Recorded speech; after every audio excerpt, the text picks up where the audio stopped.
Ça se passe en France, mais l'Afrique est aussi concernée. La cérémonie marquant les 75 ans du débarquement de Provence, ce jeudi à la nécropole nationale de Boulouris, en la mémoire de 464 combattants parmi lesquels des Africains. D'où la présence aux côtés du président français Emmanuel Macron de deux chefs d'État africains, le président guinéen Alpha Condé et le président ivoirien Alassane Ouattara.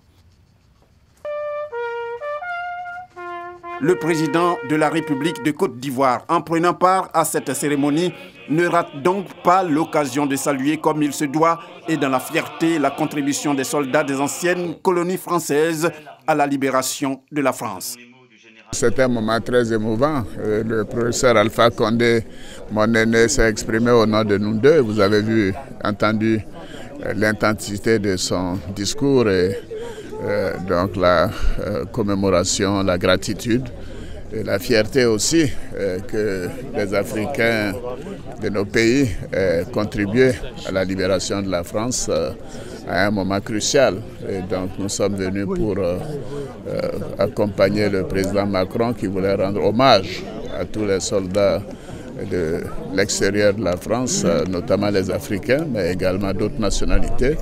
Et c'est un moment important pour donc les relations entre la France, la Côte d'Ivoire, la Guinée et le continent africain en général.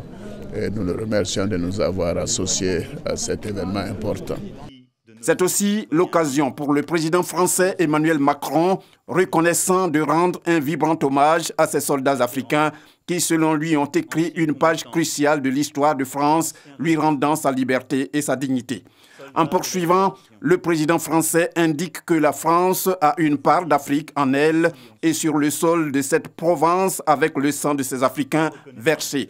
Et Emmanuel Macron de lancer séance tenante un appel aux maires de France. Il leur demande de faire vivre par le nom des rues, des places, des monuments ainsi que des cérémonies en France la mémoire de ces hommes qui rendent fière toute l'Afrique et qui disent de la France qu'elle est un engagement, voire un attachement à la liberté de toute l'humanité.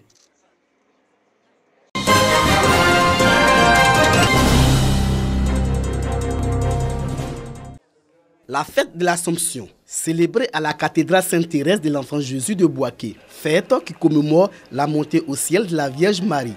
Très tôt, les fidèles sont sortis massivement pour prier et dire merci à celle qui a voulu porter en son sein le Christ, sauveur de l'humanité. Occasion pour le vicaire Nikez Amani Kwame d'inviter ses coreligionnaires à suivre l'exemple de la Vierge Marie. Suivre son exemple d'humilité, de joie, d'écoute de la parole de Dieu.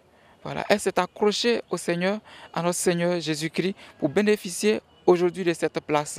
À nous, chrétiens, aussi de marcher à cette suite-là pour un jour contempler le Seigneur dans sa gloire.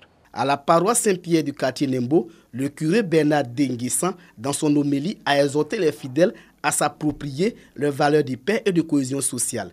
Les fidèles ont prié et dansé également à la gloire de Marie. Ils lui ont traduit toute leur reconnaissance pour tout ce qu'elle procure dans leur vie. Maman Marie a déjà intercédé pour nous. Nous ne devons rien craindre car 2020 est une année certes d'élection, mais c'est une année comme toutes les autres et il n'y aura pas de difficultés, mais bien au contraire, une année de joie, de bonheur pour nous. Dieu même n'a qu'à mettre la main sur nous. Maman Marie même n'a qu'à veiller sur notre dirigeant de Côte d'Ivoire. La fête de l'Assomption est l'une des plus importantes dans la tradition de l'Église catholique car elle consacre la divinité de la Vierge Marie.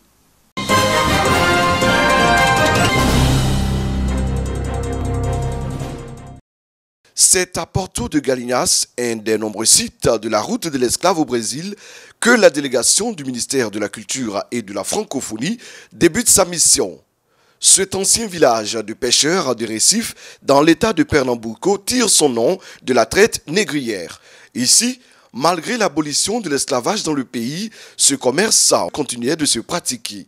Les contingents de captifs venus d'Afrique par bateau étaient dissimulés sous des commandes de poules, les galinas en portugais, d'où l'appellation galinas devenue un code pour désigner ce trafic d'êtres humains. Porto de Galinhas constitue aujourd'hui une plage célèbre visitée par des milliers de touristes tous les jours. Un autre site symbole de l'esclavage se trouve à Olinda, ville voisine à Recife. C'est l'ancien marché des esclaves de Ribeira transformé en atelier de peinture et d'artisanat. À vue d'œil, on se rend compte que les magasins sont d'anciennes prisons où étaient parqués les Noirs avant la vente sur cet espace plein air qui fait office de parking aujourd'hui. Ces lieux-là, on avait la vente des esclaves. Les esclaves qui partaient vers les portes des Porto de Galinhas, ils étaient envoyés ici pour être vendus.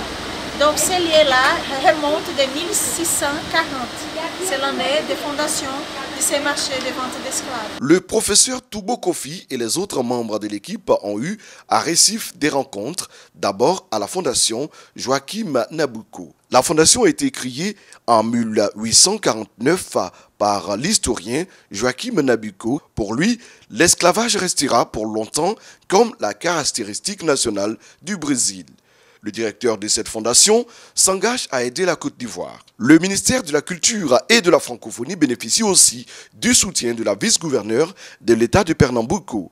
Toutes les autorités, de façon unanime, se sont montrées réceptives et se sont montrées disponibles à travailler avec nous, à collaborer avec nous pour que nous puissions réellement réussir une belle mise en œuvre de notre projet Route de l'esclave en Côte d'Ivoire. L'histoire nous prouve cela, que ce soit en Hollande, que ce soit au Portugal, que ce soit en Angleterre, que ce soit en France, nous avons la certitude, même au Brésil ici, que des Ivoiriens sont venus ici, dans cette partie du nord-est, précisément dans l'état de Pernambouco. En tout cas, la coopération va se faire de la meilleure manière possible. Une rencontre entre universitaires a également meublé le séjour de la délégation ivoirienne à Recife.